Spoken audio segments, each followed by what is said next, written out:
Okay, back for another Let's Play, and I'm having to record this for a second time because OBS decided to eat half of my voice the first time around I did it, so we're playing this for a second time. So this is Nimrod, or at least a simulator of Nimrod. This game is from 1951, and normally with my Let's Plays, it's meant to be a casual, kind of blind playthrough. So it's first impressions, I'm going into the game without having done any research or anything like that, but I'm now a fair ways in to doing the blog, so I know pretty much everything about the game at the moment. And so this is going to be a bit more of a, well, it's not blind, it's going to be slightly more I know what I'm doing type of playthrough, because the first time around, OBS decided that it didn't like me. So I've had to change up my settings and fix it again, so now here we are again, trying to do this for the second time. So Nimrod is basically a computerized version of the game of Nim. If you've ever played an object removing game, 23 matches, or anything like that, you know what this is. This is just the first computerized version of it that we know about. And it's Australian designed, I'm proud to say that. So that's a pretty cool little bit of trivia for me as a proud Aussie, getting to find out that, you know, possibly the third video game ever made was made by an Australian. So that's pretty cool. But what we have here is a simulator of Nimrod because obviously the computer is from 1951 and it's long disassembled. So obviously we can't play the thing. So this is the next best thing that we've got, a browser-based simulator. I'll link to it in the description as well so that you can play it for yourself. But we've got a little introductory little message down here, so let's read that before we play. Can you beat Nimrod? No flashy action here, you're in 1951 now, remember? Nim is a game of two players using tokens in a number of heaps. Each player in turn takes one or more tokens as they desire from a single heap. In the simple game, the aim is to take the last token from the first. Sorry, the aim is to take the last token from the last heap. In the reverse version, you try to force the other player to take the last. Here, Nimrod will play you as its opponent. The 4 rows of lights and buttons in the control panel represent 4 heaps of up to 7 tokens. Before play begins, you should set a desired number of tokens in each heap by pressing the corresponding buttons. You can also use the switches at the top to pick whether the game is simple or reverse and whether you or the computer should start. You then switch into play mode and move alternately with the computer until one of you takes, or is forced to take, the last token. Note that when the display indicates computer will now move, it doesn't do so by itself. A press of the comp move button is needed. That's this button in the middle of the screen here. If you need more help in how to operate the panel, try the button at the top right of the page. You may find help in how to beat Nimrod by exploring the rest of the site. Well, I don't need to know how to beat Nim by exploring the rest of the site. I already know how to do that. So let's just get into this and play it. So the usual setup that you would play for a 4-pile game of Nim is just, well, once we get this thing started, is, as you can see, the lights have lit up here. It's usually 7, 5, 3, and 1. Normally how the piles work. So I'm just going to leave the settings as is. So it'll be a simple game. So the last token, whoever takes the last token wins. And I will be starting first, which is the disadvantaged position in the game of Nim. So we're just going to play it because, look, he's going to beat me because because the computer plays perfectly, and if you go first and your opponent knows how to play perfectly, you're always going to lose. That's just the way it is with these kind of games because they're not designed to be they're not designed to be games in the way that we see games as now, where there's an actual difficulty curve and design. This is just meant to be basically a showcase of computer technology in the early 1950s.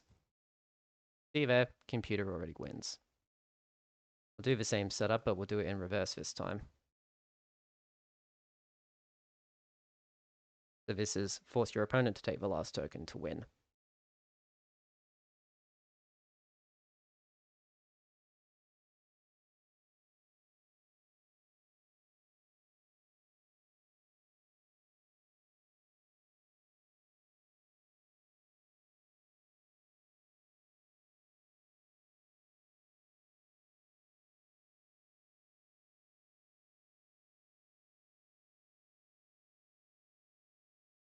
The unfortunate reality is that no matter what you do, if you go first, you're going to lose.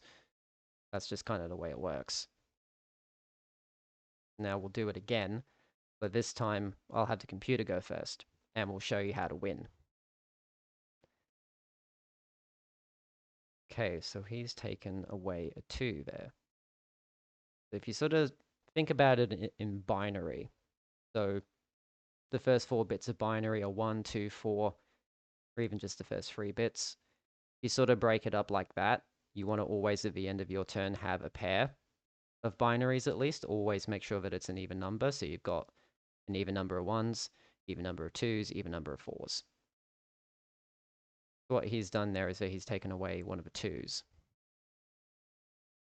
So the other 2 is present in the 7, I think. Now, I might have just stuffed it, but oh well, who cares? I can just cut this out if it doesn't work.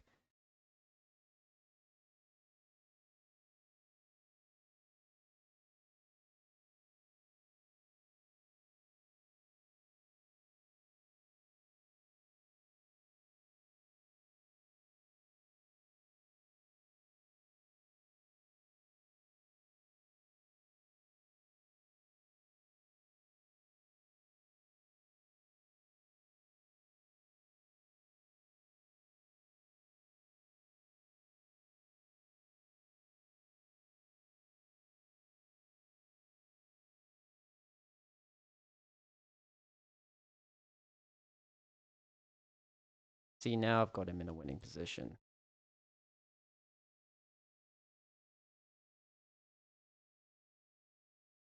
That's how you do it. I actually figure out the numbers properly. That's how we figure it out and how to win it. Okay, let's do the same thing in reverse.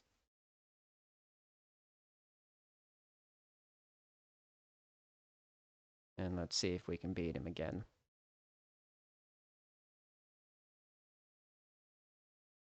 I think you essentially would just do the exact same thing either time, both times.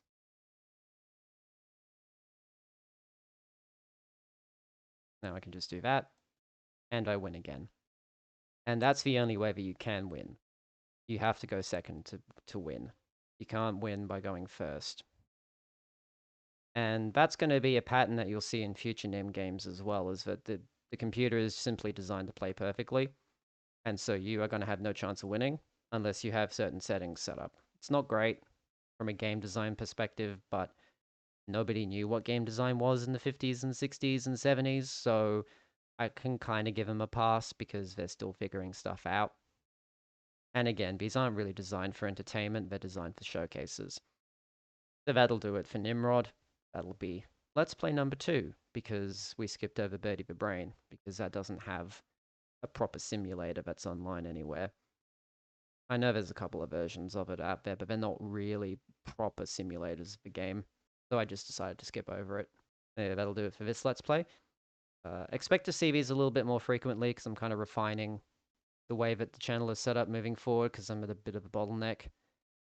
So I'm thinking I can get these Let's Plays out a bit more frequently and we'll just have several different levels of production going on. So these Let's Plays will probably move through the chronology a lot further ahead compared to the blogs and the produced videos, but I want to have a consistent stream of content coming out. So hopefully you'll see the next game, which is Christopher Strachey's Drafts program. That should be coming out pretty soon once I figure out how to play the damn game because, oh my goodness, it's so complicated and stupid and ridiculous. But you'll have to wait and see how I go with that when I figure it out. All right. Take care. Bye-bye.